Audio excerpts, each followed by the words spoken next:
Amerykańska gospodarka nadal jest najsilniejsza na świecie. Największe firmy technologiczne, dominacja dolara i ogromny rynek kapitałowy sprawiają, że praktycznie cały świat finansów w dużym stopniu kręci się wokół USA. Czy jednak pod powierzchnią nie zaczynają pojawiać się problemy, które mogą mocno uderzyć w rynki w tym roku? I co może zrobić inwestor indywidualny, żeby jak najlepiej przygotować się na ten moment? Wielkie dzięki za wszystkie lajki i suby i prośba o dalsze wsparcie dla kanału. Problemy USA nie są wyłącznie problemami Ameryki. Amerykańska giełda odpowiada dziś za 60% kapitalizacji światowego rynku akcji. Dolar pozostaje globalną walutą rezerwową, a największy rynek obligacji świata znajduje się właśnie w Stanach Zjednoczonych. Do tego największe firmy technologiczne świata to firmy amerykańskie. Dlatego, gdy gospodarka USA przyspiesza, odczuwa to praktycznie cały świat. Ale działa to też w drugą stronę. Jeśli w amerykańskim systemie finansowym pojawiają się napięcia, konsekwencje bardzo szybko wychodzą poza same Stany Zjednoczone. Dlatego inwestorzy powinni dziś zwrócić uwagę na kilka sygnałów ostrzegawczych. Zacznijmy od długu. Sam temat długu państwowego często brzmi abstrakcyjnie, więc maksymalnie to uprośćmy. USA od lat wydają więcej pieniędzy niż zbierają z podatków. Żeby pokryć tę różnicę, państwo musi pożyczać pieniądze poprzez emisję obligacji. I przez bardzo długi czas nie było to dużym problemem. Dlaczego? Bo stopy procentowe były bardzo niskie. Rząd pożyczał pieniądze od 2008 roku praktycznie za darmo. Problem pojawił się później. Po wzroście inflacji Fed, odpowiednik naszego banku centralnego, mocno podniósł stopy procentowe. I dziś, kiedy stare obligacje wygasają, USA muszą refinansować swój dług przy dużo wyższym oprocentowaniu. A to oznacza gwałtowny wzrost kosztów odsetek. Dochodzimy tu do sedna sprawy. Problemem nie jest sam dług, tylko koszt jego obsługi. Jeszcze kilka lat temu USA wydawały około 500 miliardów dolarów rocznie na same odsetki. Dziś to już ponad $1 bilion rocznie. $1 bilion, który nie buduje dróg, nie rozwija gospodarki i nie zwiększa produktywności. To po prostu koszt wcześniejszego zadłużenia. Przekładając to na polskie warunki, Stany Zjednoczone płacą prawie 11 miliardów złotych dziennie odsetek od swojego długu. Tak, dziennie, dobrze usłyszeliście. Dla porównania, roczny koszt całego programu 800+ to 60 miliardów złotych. Warto tu zwrócić uwagę na jeszcze jedną rzecz. Przez lata inwestorzy właściwie nie przejmowali się tym problemem, bo świat ufał amerykańskiemu długowi niemal bezwarunkowo.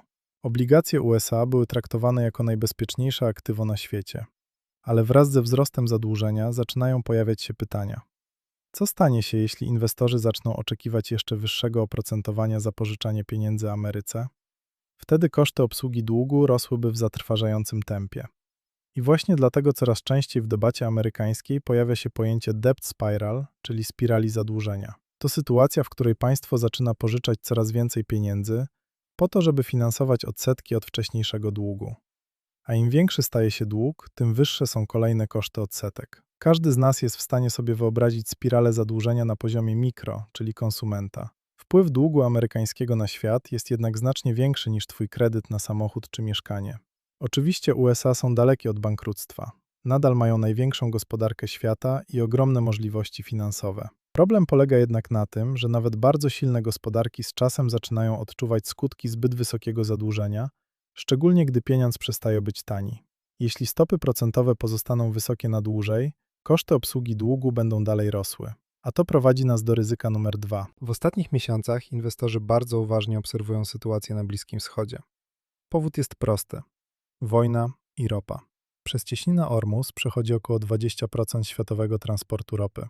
Każde napięcie w tym regionie bardzo szybko podnosi obawy o wzrost cen energii. A ropa wpływa praktycznie na wszystkie dziedziny naszego życia. Transport, produkcję, żywność czy logistykę. Jeśli ropa drożeje, koszt funkcjonowania całej gospodarki zaczyna rosnąć. Co się stanie w momencie, w którym gospodarka zwalnia, ale inflacja nadal pozostaje wysoka? Dojdzie do stagflacji. Jest to paradoksalna sytuacja, w której koszty życia rosną, mimo że gospodarka nie rozwija się, a produkcja spada. Czyli dostajemy najgorsze z obu światów jednocześnie. Słabszy wzrost gospodarczy i rosnące ceny. To ogromny problem dla Fedu. Bank centralny chciałby obniżyć stopy procentowe, żeby pomóc gospodarce i jednocześnie zmniejszyć presję na koszty długu USA. Ale jeśli inflacja pozostaje wysoka, obniżenie stóp może jeszcze bardziej napędzić wzrost cen. Wysokie stopy zwiększają koszt długu, a rosnący koszt długu zwiększa presję na cały system finansowy. Stagflacja dla rynku to jeden z najgorszych możliwych scenariuszy. Podczas normalnego spowolnienia gospodarczego Bank centralny może ratować gospodarkę niższymi stopami procentowymi, ale jeśli inflacja nadal pozostaje wysoka, pole manewru jest bardzo ograniczone. I właśnie taki scenariusz najmocniej niepokoi dziś inwestorów obserwujących sytuację w USA. Ale problemy nie kończą się na długu i inflacji. Po kryzysie finansowym z 2008 roku banki zostały objęte dużo ostrzejszymi regulacjami. Teoretycznie miało to ograniczyć ryzykowne pożyczki, tyle że ryzyko nie zniknęło, po prostu przeniosło się poza tradycyjny sektor bankowy. Mowa tu o private credit. W praktyce chodzi o to, że firmy pożyczają pieniądze nie od banków, ale od prywatnych funduszy inwestycyjnych. Przez ostatnie lata ten rynek eksplodował. Dużo pieniędzy trafiło m.in. do spółek software'owych i sektora SaaS. Dziś rozwój sztucznej inteligencji w dużej mierze zaczyna podważać modele biznesowe części tych firm. Niektóre mogą stracić klientów, inne przewagę konkurencyjną, a jednocześnie wiele z nich musi refinansować dług przy dużo wyższych stopach procentowych. I właśnie to zaczyna niepokoić inwestorów. Szczególnie, że część funduszy private credit zaczęła ograniczać możliwość wypłacania pieniędzy inwestorom. Około 25% pożyczek w sektorze private credit jest dziś powiązanych z firmami software'owymi. Część funduszy miała zaniżać swoją realną ekspozycję na ten sektor, co dodatkowo zwiększyło niepokój inwestorów. Widać to też po zachowaniu klientów. Fundusz Blackstone o wartości 82 miliardów dolarów otrzymał żądania wypłat przekraczające limity funduszu, przez co nie wszyscy inwestorzy mogli od razu odzyskać swoje pieniądze. Eksperci zaczęli ostrzegać przed efektem domina. Przez ostatnie lata private credit był przedstawiany niemal jako idealna alternatywa dla obligacji i tradycyjnych funduszy. Wyższe oprocentowanie, stabilne zwroty i relatywnie spokojny rynek. Te fundusze nie pożyczają jednak swoich pieniędzy, tylko zbierają kapitał od inwestorów instytucjonalnych i prywatnych, a wiele z tych aktywów jest bardzo niepłynnych. Tymczasem, kiedy zaczynają pojawiać się problemy, wszyscy chcą odzyskać swoje pieniądze jednocześnie, a wtedy fundusz staje się niewypłacalny. Podobny mechanizm można było obserwować przy aferze Zonda Krypto.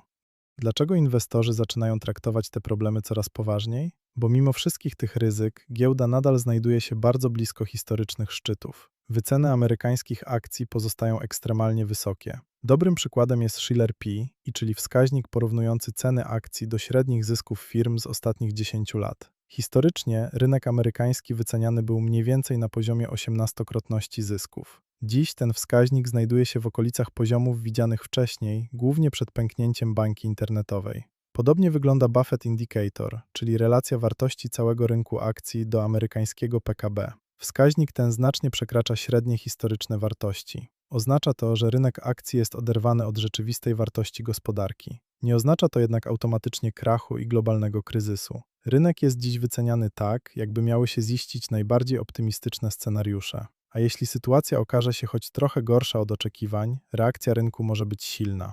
Wysoka wycena spółek sama w sobie nie powoduje kryzysu. Problem polega na tym, że drogi rynek ma dużo mniejszy margines bezpieczeństwa. Kiedy inwestorzy płacą bardzo wysokie ceny za akcje, zakładają zwykle mocny wzrost gospodarczy, wysokie zyski firm, spadające stopy procentowe i brak większych problemów. Wielu największych inwestorów w USA, czyli tzw. super investors, coraz głośniej zaczyna dziś mówić nie tyle o ryzyku wielkiego kryzysu, ale o dużo większej wrażliwości całego systemu. Co w takim klimacie powinien zrobić inwestor indywidualny z Polski? Moim zdaniem najgorsze, co można dziś zrobić, to próbować przewidzieć dokładny moment kryzysu. Historia pokazuje, że timing rynku jest nie tylko niezwykle trudny, ale również nielogiczny. Znacznie ważniejsze jest zrozumienie, że obecne złożone otoczenie gospodarcze zmienia zasady gry. Podczas mocnej hossy rynek wybacza bardzo dużo. Słabsze firmy potrafią rosnąć razem z całym rynkiem. Ale kiedy warunki się pogarszają, różnica między dobrym i słabym biznesem zaczyna być ogromna. I właśnie dlatego Warren Buffett od lat powtarza jedną rzecz. Nie chodzi o przewidywanie makroekonomii. Chodzi o kupowanie jakościowych biznesów z odpowiednim marginesem bezpieczeństwa, a do tego duża dawka cierpliwości i długi horyzont inwestowania. Co ciekawe, Berkshire Hathaway, wehikuł finansowy Buffetta, od dłuższego czasu utrzymuje ogromną pozycję gotówkową, co może być interpretowane jako sygnał ostrożności. Buffett oczywiście nie mówi wprost, że spodziewa się kryzysu, ale wygląda na to, że dużo trudniej mu dzisiaj znaleźć atrakcyjnie wycenione firmy. Kiedy nawet najlepsi inwestorzy świata zaczynają działać bardziej defensywnie, warto przynajmniej zastanowić się, czy poziom optymizmu nie jest zbyt wysoki. Czy 2026 będzie rokiem kryzysu? Tego oczywiście nikt nie wie, ale coraz trudniej ignorować fakt, że kilka ważnych problemów zaczyna spotykać się w jednym miejscu. Rosnący dług USA, ryzyko stagflacji, problemy w private credit, a do tego rynek, który nadal pozostaje bardzo optymistycznie wyceniany. Najbliższe lata mogą być dla inwestorów dużo trudniejsze niż poprzednia dekada. Daj znać w komentarzu, co Twoim zdaniem jest dziś największym ryzykiem dla rynku.